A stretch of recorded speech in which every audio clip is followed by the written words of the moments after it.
الحمد لله رب العالمين والعاقبة للمتقين والصلاة والسلام على سيد الأنبياء والمرسلين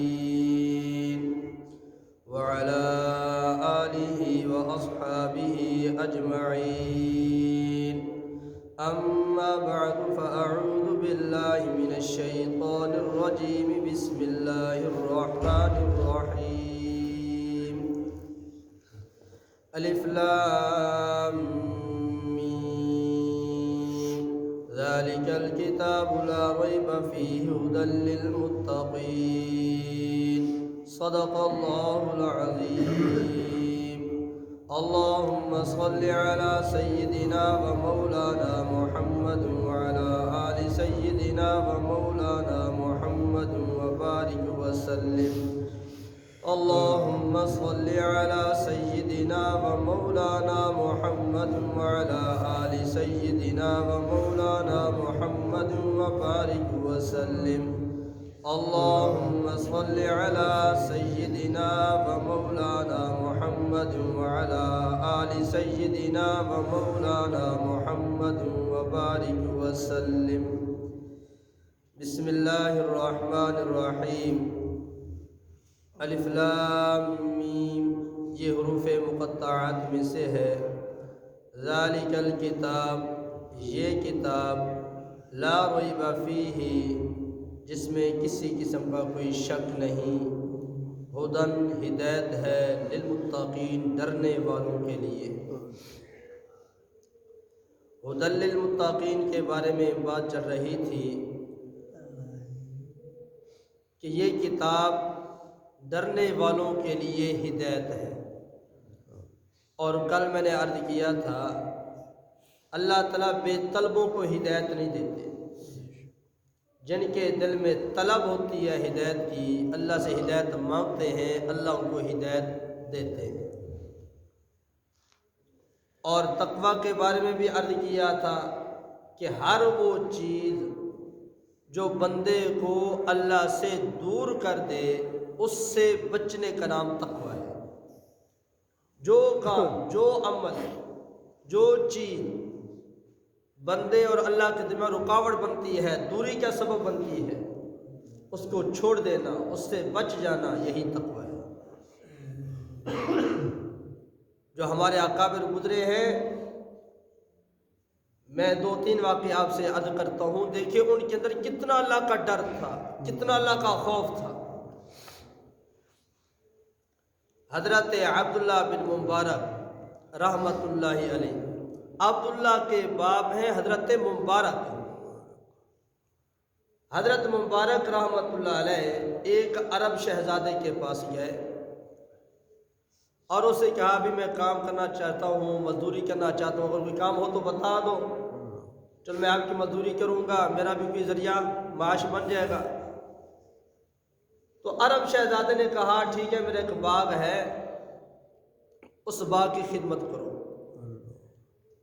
تو حضرت مبارک رحمۃ اللہ علیہ اس باغ کی خدمت شروع کر دی.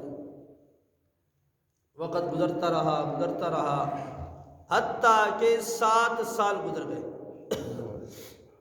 ایک دفعہ عرب شہزادہ حضرت مبارک رحمۃ اللہ علیہ کے پاس آیا، باغ میں دیکھو تو صحیح.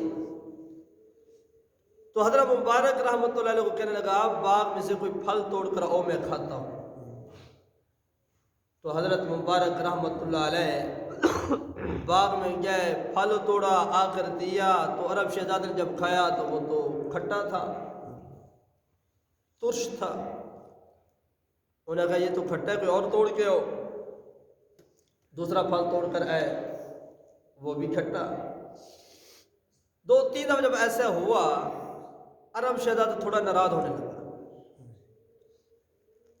کہ 7 سال ہو گئے تجھے باغ کی خدمت کرتے کرتے، ابھی تک تیرا یہ تجربہ بھی نہیں، تجھے یہ بھی پتہ نہیں چلا کہ میٹھا پھل کون ایسا ہے اور کھٹا پھل کون سا ہے.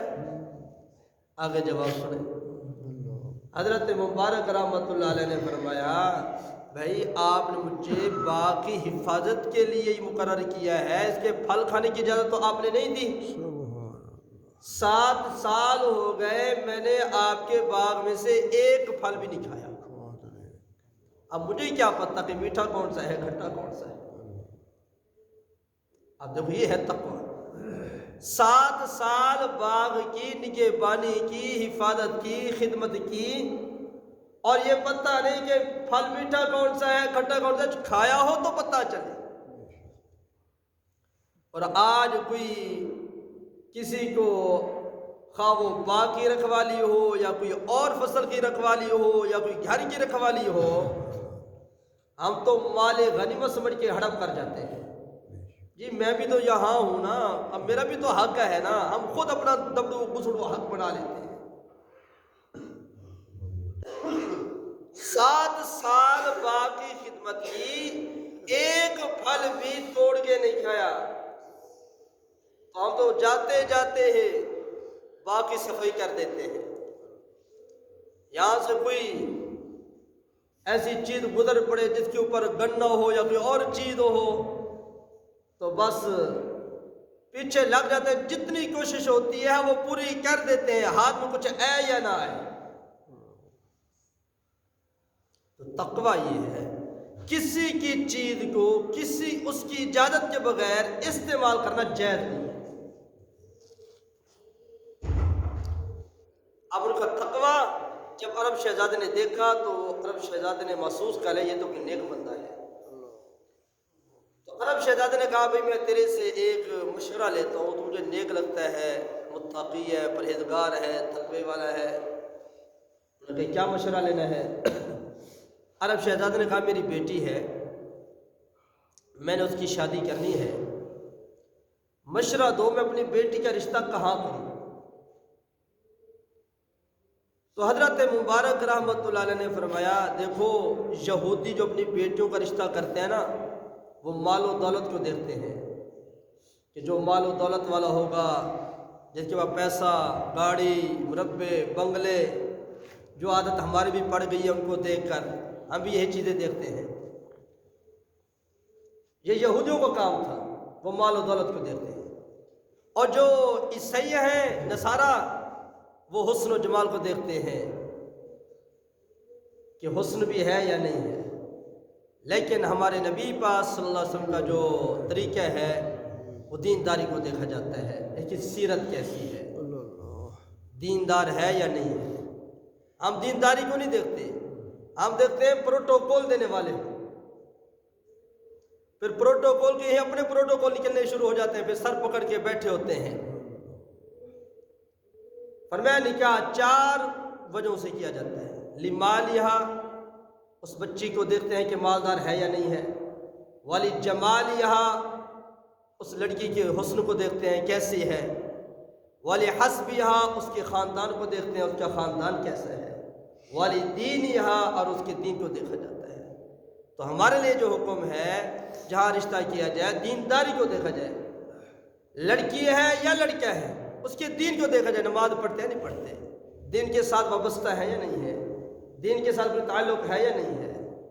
تو خیر حضرت مبارک رحمت اللہ علیہ نے اس عرب شہزادے کو کہہ دیا کہ یہودی مال و دولت کو دیکھتے ہیں، عیسائی حسن و جمال کو دیکھتے ہیں، اور ہمارے نبی صلی اللہ علیہ وسلم کا جو فرمان ہے کہ آپ دینداری کو دیکھیں۔